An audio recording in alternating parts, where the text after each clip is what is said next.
नमस्कार मंडळी, लग्नानंतर होईलच प्रेम या मालिकेच्या पुढील भागात आपल्याला असं पाहायला मिळणार आहे की मानिनी खूप चिडलेली असते। ती काव्याला म्हणते की आज तुझ्या ताईची जी अवस्था आहे ती तुझ्यामुळे झाली आहे, त्यासाठी तूच जबाबदार आहेस। सर्वांसमोर मानिनी काव्याला बोलत असते। त्यावेळेस काव्याला खूप वाईट वाटतं। त्यावेळेस पार्थ व जीवा दोघेही म्हणतात हे सगळं त्या दीपकने केलेलं आहे, पण हा दीपक उद्याचा सूर्योदय पाहू शकणार नाही। वसू आत्या हे ऐकून एकदम तिच्या मनात चलबिचल सुरू होते। वसू आत्याला वाटतं की हे प्रकरण माझ्या अंगाशी तर येणार नाही ना, कारण दीपकला मीच सांगितलं की नंदिनीला किडनॅप करायचं।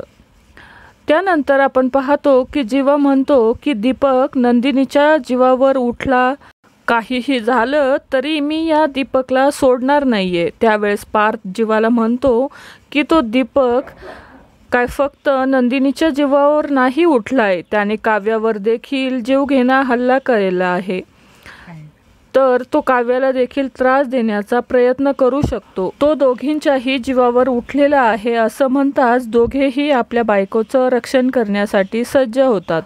वसुंधरा आत्या खूपच अस्वस्थ होते, सारखी चक्रा मारत असते, इकडून तिकडे चक्रा मारते। तिला वाटतं की माझं सत्य जर उघड झालं तर काय होईल, सर्वांसमोर माझं सत्य आलं तर हे लोक माझं काय करतील, या विचारानेच वसू आत्या खूपच अस्वस्थ होते। एकीकडे आपण पाहतो की काव्या खूप घाबरलेली असते।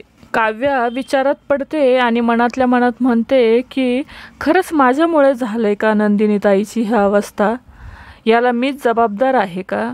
मी जर तिला असं बोलले नसते तर नंदिनी ताई तिकडे गेलीच नसती आणि हे सगळं घडलंच नसतं, अशा विचारात काव्या उभी असते। त्याचबरोबर पार्थ हा म्हणतो की त्या दीपकला वाटत असेल की नंदिनी हे जग सोडून गेली असेल, पण हा दीपक उद्याचा दिवस पाहू शकणार नाही। त्यावेळेस पार्थ आणि जीवा दोघे एकमेकांना वचन देतात की दीपकचे असे हाल करायचे की नंदिनी आणि काव्याच काय तर इतर कोणत्याही मुलीकडे त्याने वर तोंड करून पाहिलं नाही पाहिजे। तर मंडळी, पुढील भागामध्ये पार्थ आणि जीवा दीपकचे काय हाल करणार हे पाहणं अतिशय उत्कंठावर्धक असणार आहे। तर मंडळी, लग्नानंतर होईलच प्रेम या मालिकेचे नवीन अपडेट पाहण्यासाठी आपल्या चॅनलला नक्की सबस्क्राईब करा। धन्यवाद।